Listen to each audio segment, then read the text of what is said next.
Good morning, students.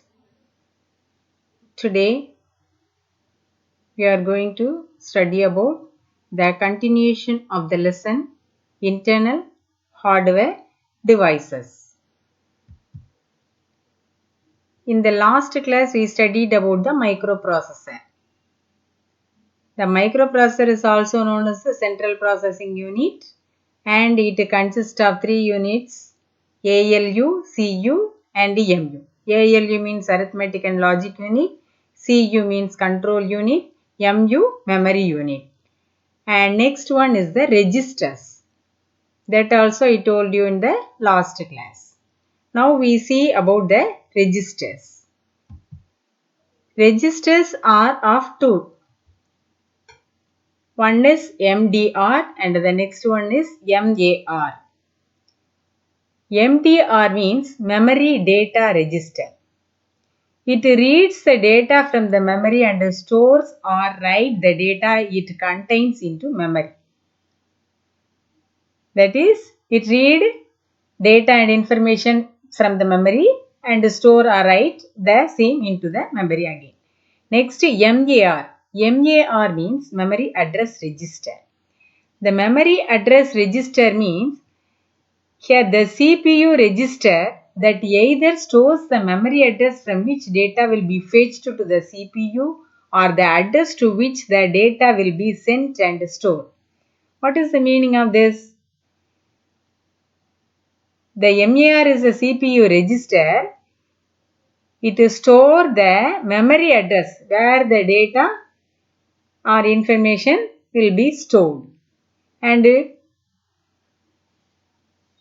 which address it has to be sent.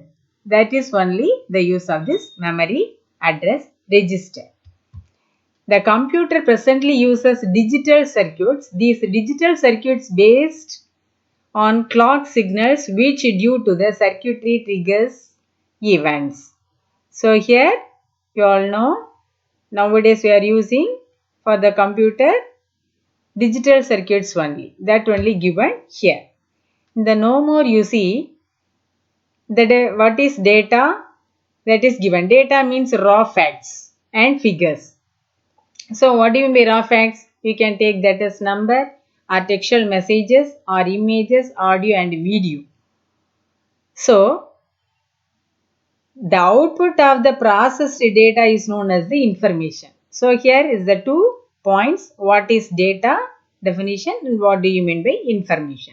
Data means raw facts or figures. And the information, what is information means the output of the processed data. I can give you an example. Data, it is the plural form of datum. Datum is the singular part and the data is the plural form.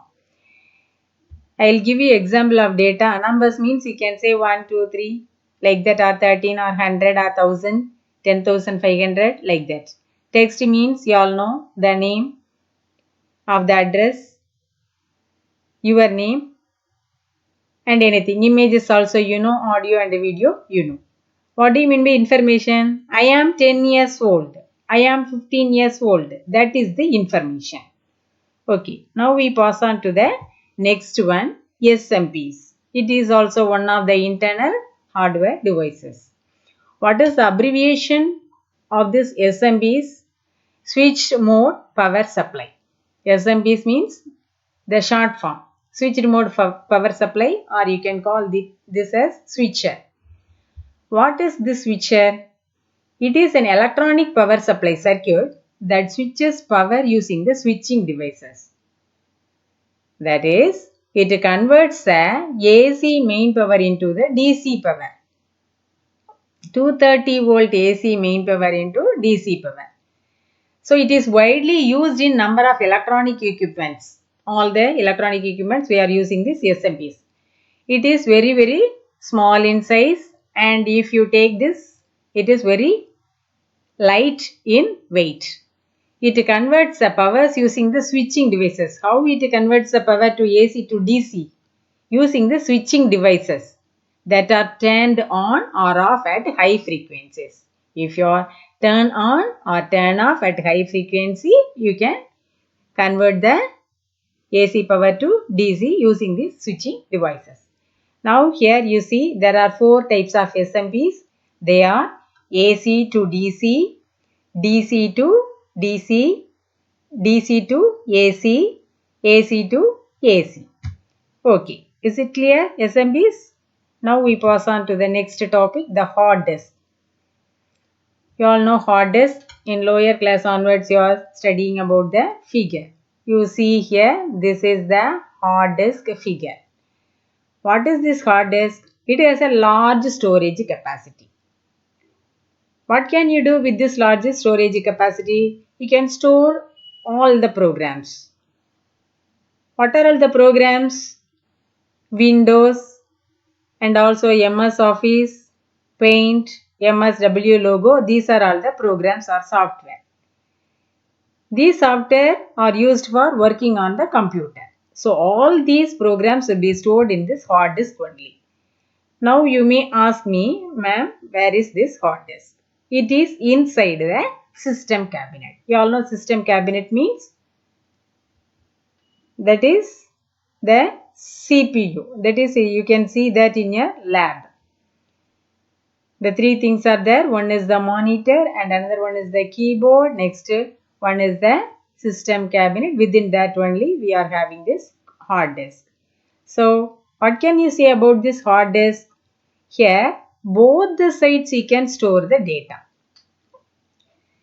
So what is there? It consists of several platters coated with magnetic material so that you can store the data on both the sides. So what it will do? It will rotate at the high speed and driven by a special spindle motor connected to the spindle. So it will rotate and you can write or you can store the data into that hard disk. Now we move on to the next one, memory.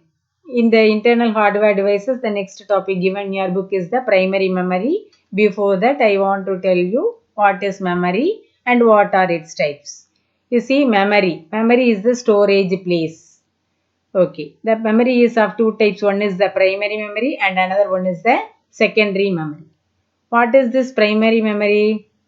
It is the internal memory. Another name of this primary memory is the internal memory. The capacity of the computer to store the data and information is called its memory.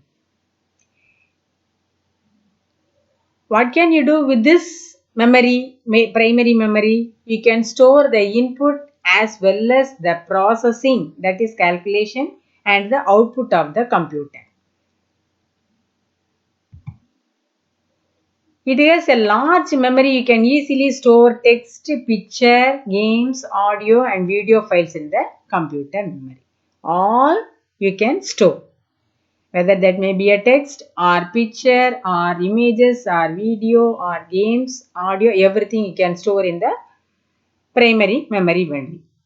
When you give instruction to the computer, these instructions get converted into a new language known as the machine language. In every class I told you, the machine can understand only the machine language. But nowadays we are writing the programs in the high level language. High level languages are English like sentences, which we can understand very easily and write. So, whenever you are typing these high level languages into the computer through the computer keyboard, that will be converted into the machine language and that will be stored in the memory. How it will be stored?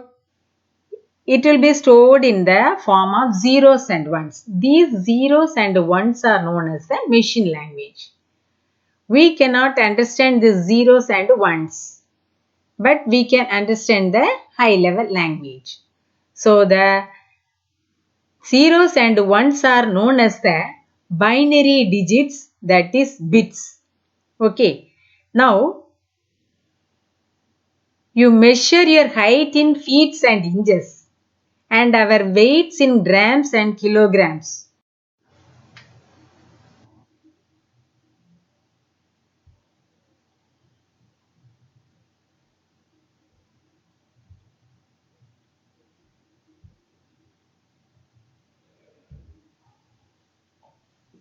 We can measure our height in feet and inches and our weight in grams or kilograms. Like the same, a computer's memory is also measured in bytes. What do you mean by byte? Byte means a group of 8 bits. Bits means binary digit. So, here are some of the other units given here for the measuring of the computer memory. Nibble, byte, kilobyte, megabyte, gigabyte and terabyte. What is this nibble? Nibble means a group of 4 bits. And next byte. Byte means a group of 8 bits. Next kilobyte. 1 kilobyte is equal to 1024 bytes, or you can say that 2 power 10 bytes. Whenever you calculate 2 power 10, that is 2 into 2 into 2 into like that 10 times you are writing and multiplying, you can get 1024. And now the next one is the megabyte. Megabyte, it is equal to 1024 kilobytes. Next one gigabyte equal to 1024 megabytes. Next terabyte 1024, that is 2 power 10 gigabytes. Okay. Now you see this primary memory. Memory is of two types. One is primary memory and another one is the secondary memory. Primary memory or internal memory, it is used to store the data and programs running in the computer. So it is very essential for working of the computer. This primary memory is of two types. One is ROM, another one is RAM. ROM means read only memory, RAM means random access memory. This read only memory is used to store the data and information permanently. So all the programs stored in this ROM chip when a computer is manufactured. And you can read the information from the ROM. You cannot write into this. Here is the ROM chip given in the picture. Okay, here you see this is the ROM chip. And it is a non-volatile memory. The data remains stored even if the power is switched off. Non-volatile means whether the power is on or off, the stored things will be there, permanent. So it is a permanent memory. This memory is used to load the operating system of the computer. You can load the OS, operating system. What is the operating system? Windows, Windows 8, Windows 10 and also DOS disk operating system. All those things will be stored in this ROM only. So here there are three types of ROM. They are namely PROM, EEPROM, EEPROM. PROM means programmable read-only memory.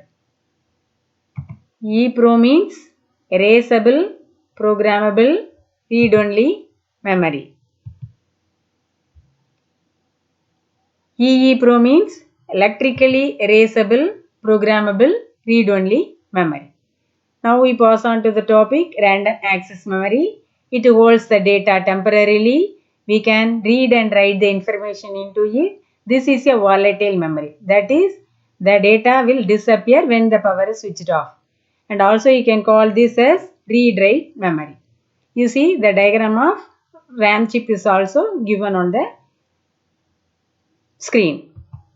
Now you see the secondary memory. Secondary memory you all know, that is the compact disk, floppy disk, digital versatile disk, pen drive, etc. The diagram also you can see on the screen. The next one, ports. Ports we are going to see.